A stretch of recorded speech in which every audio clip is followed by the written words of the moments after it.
What's up, guys? So, I wanted to talk a little bit today about one of the chapters in my book, the one I was working or reworking on today, about intellectual curiosity, open mindedness, and flexibility. It's hard to really pinpoint which one of those, but it's kind of a mix of all three. So, basically, I believe that these are some of the most important traits you can have when trying to deepen yourself spiritually or just even intellectually. And I'm not going to give away everything I talk about in my book, but I give an example of an interaction I have that shows me a someone with a very large intellectual ego. We all know these people. They exist on Facebook, right? They're everywhere. They're posting all kinds of reports and all kinds of status updates. Really, you get this sense like this person is really trying hard to get other people to think they're smart. So, one through this interaction with this person, I learned a lot. I was able to come face and center with someone who, he's not a stupid person. He was, probably intellectual, not like up here, still not that intelligent on that measure, but someone who was so inflexible to opening up to being wrong and to opening up to new ways, new realities, and new potentials, right? And it made me realize that even people who I don't want to like put people in boxes, but people who might not consider themselves to be the most book smart per se, if you have this ability to almost one be okay with being wrong, like entering an argument or entering any kind of debate and accept, like, you know what, if I'm wrong, I'm here to learn. That's huge, right? Because when you go into situations like that with this mindset that, and so many people do this, especially in America, they're like, I have to defend, what I believe in is solid. And I have to really defend it like a knight in shining armor, right? All it does when you're having an argument or a debate with someone is it's basically a competition, right? You're not opening up the potential of learning. And so really when you're able to admit to being wrong and to allowing yourself to be taught and to learn things from all different types of people, you open up massive doors for potentials of increasing your wisdom. So, I have found that there are a lot of people who place a huge amount of their ego, of their self-worth on their belief systems, on, what political party they're with, their views, all that. And it's very, very difficult to talk to people who are like this because it's almost like I don't want to use the word hijack, but it's almost like in life you're not meant to just reach the age of like 22 or 25 and then boom, everything. Everything is solidified and crystallized. Like you're never going to actually add to whatever you believe. That's not how life's meant to be. And I feel like so many people in today's society are like that. And so this particular guy, he was very, very sure that he was correct in everything, and he was a big know-it-all. The types of know-it-alls. And I asked him about his spiritual life because my way of dealing with people who are like kind of in your face is I never take bait. I'm always like questioning, Socratic questioning. And sometimes even just with asking the right questions, like it's a great way to argue because you're not even arguing, you're just asking questions. But if you're smart, you can kind of corner someone by the questions you ask, right? You can kind of lead them to kind of almost have to answer for themselves and show how ridiculous they look with whatever they're doing. But anyways, this guy was like a know-it-all, and I asked him about his spirituality, and he even talked about astrology. He was like, yeah, I studied, I studied astrology once.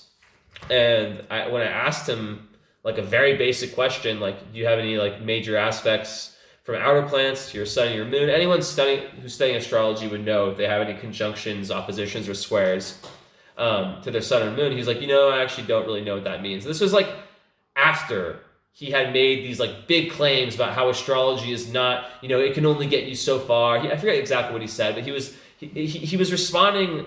He was basically giving his opinion on astrology as if he was like an expert and he had fully examined it and come to a conclusion. But this guy had no idea.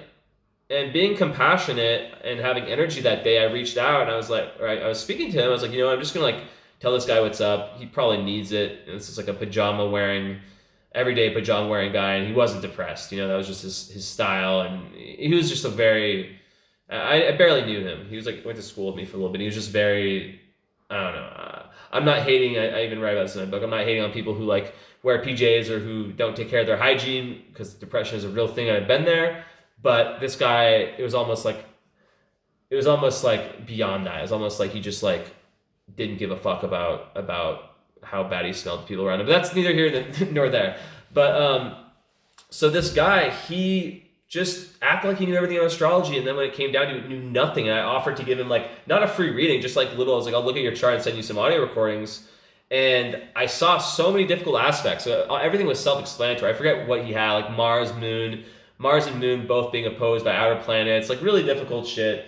And I try to tell him in a compassionate way, and in a way that like I'm not like talking shit. I'm not here arguing, right? I'm here like being of service, like like maybe helping this guy, maybe opening the doors. Like he could have taken this opportunity if being a pretty intelligent person. If he was intellectually curious or flexible, maybe he would have actually listened to my voice messages, and that maybe would have led him towards a new pursuit of trying to understand astrology the right way, which maybe he could have done something with.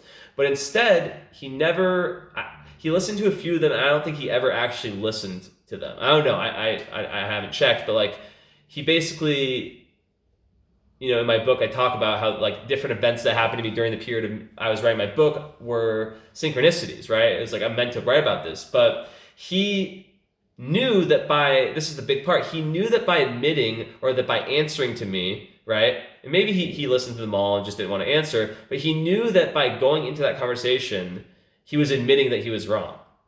And that he was almost admitting some type of weird ego defeat when I wasn't even playing that game, right? Of ego superior or intellect superiority. I wasn't even playing that game. I didn't give a fuck. I'm not competing against anyone. I do not have to compete against anyone. What the fuck's the point? And he just turned it down, and it kind of just showed me like, man, that's like a microcosm of this guy or so many other people's lives just turning down potential expansion. And it kind of like was like this not big event, but it was something that I took as like a real lesson, a real reminder that you should be open-minded when when you come across different people who might be able to teach you something, right? And that, teachers come in all different types of packages. Maybe it's the person you least expected to be able to teach you something that teaches you something. Maybe it's this guy taught me a lot just by me being like, I want to be the opposite of how this guy is. Sometimes those are the most impactful teachers. Seeing someone just be like, I do not want to end up like that, and that adds some motivation.